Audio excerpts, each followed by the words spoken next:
Madam આ છે 7 દિવસ જૂનું સુધારેલું સફરજન. માફ કરશો, થોડું વાસી છે. અને આ છે 1 મહિના પહેલા ઘઉંના લોટમાંથી બનાવેલા બિસ્કિટ. આ પણ બગડેલા છે. અને આ જુઓ, સાચો મેજિક તો અહીંયા થાય છે. આ છે 1.5 મહિના પહેલાનું રેડી ફૂડ પેકેટ. મેડમ તમે આમાં એને ફૂડ કે જીવાત જોઈ શકો છો? નહીં. આ તો વાંધો છે. મારો આ જ પ્રશ્ન છે કે આ એટલા ફ્રેશ કેમ લાગી રહ્યા છે? સારી વસ્તુ છે, લાંબા સમયથી ટકી રહે છે. તો તમને શું વાંધો છે? એ એક તો પ્રોબ્લેમ છે, કારણ કે એમાં મળેલા હોય છે જાતના પ્રિઝર્વેટિવ્સ અને કેમિકલ્સ. મિસ્ટર સંતાણી, તમે જે કહો છો તેની માટે તમારી પાસે પુરાવા છે કે એમને હવામાં જ વાતો કરો છો? હા મેડમ, તે પુરાવા રૂપે તમારી સમક્ષ ખાદ્ય સામગ્રી રજૂ કરવા માંગુ છું. મેડમ આ જુઓ, સળગે છે. એ તો ખૂબ જ ગંભીર બાબત છે. Lighter and Kurkure, you are crazy. શું ક્રેઝી મિસ્ટર બાટલીવાલા? આપણું ગુજરાતી પ્રસાદ તમે આવી રીતે સળગતા જોયું છે? મેડમ નોર્મલી કોઈ ફરસાણ આવી રીતે સળગતું નથી, પણ આખેરમાં મળેલું શું છે? પ્લાસ્ટિક અને કેમિકલ્સ. મેડમ આ જુઓ, પાણીમાં પલાળેલી વેફર. તમે જોઈ શકો છો આમાં ઓઇલ ભરે છે, નીચે વ્હાઇટ સોડિયમ સર્કલ થઈ રહ્યું છે.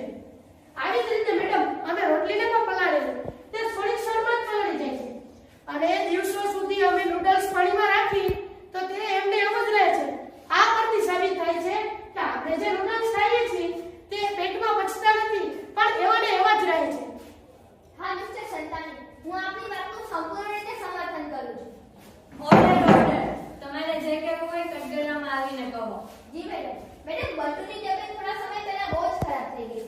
ડોક્ટરે જણાવ્યું હતું કે જંક ફૂડ ઓછું કરવું. ત્યારે સમજ પડી કે પિઝા, બર્ગર, પાસ્તા ખાવાથી આપણી શરીરને ખૂબ જ નુકસાન થાય છે. તેમાંથી સ્કિન પ્રોબ્લેમ, એસિડિટી, બીપી વગેરે જેવી બીમારીઓ થાય છે. હા, તમારી વાત સાચી છે. અને આપણે જે ચીઝ બોલ્સ ખાઈએ છીએ ને તેમાં નકરું કેમિકલ્સ જ હોય છે અને સાચું ચીઝ તો હોતું જ નથી. તેનાથી આપણે નળી બ્લોક થવાની સંભાવના રહે છે. અને આ બહારના મમરા, સેવ મમરા જેવું ખાઈએ છીએ ને તેમાં ખૂબ જ ખરાબ તેલ વાપરવામાં આવ્યું હોય છે. મેડમ કંપનીને લોકોને સ્વાસ્થ્યથી કાંઈ મતલબ નથી. કંપની માત્ર પોતાના પ્રોફિટ પર જ ધ્યાન આપે છે. આ કારણ છે કે બાળકો હાઇપર એક્ટિવિટીના શિકાર બને છે. મેડમ તમે જાહેર જનતાના હિતમાં નિર્ણય સ્પષ્ટ કરો. તો તમામ પુરાવા જોઈને આ કોર્ટ મુજબ જંક ફૂડ અને પેકેટ ફૂડનું વધુ પડતું સેવન એ હેલ્થ હેઝાર્ડ છે. કંપનીએ પોતાની ફૂડની ક્વોલિટી અને ન્યુટ્રિશન વેલ્યુ વધારવી જોઈએ. Good health is the biggest wealth. Court is એડજર્ન્ડ.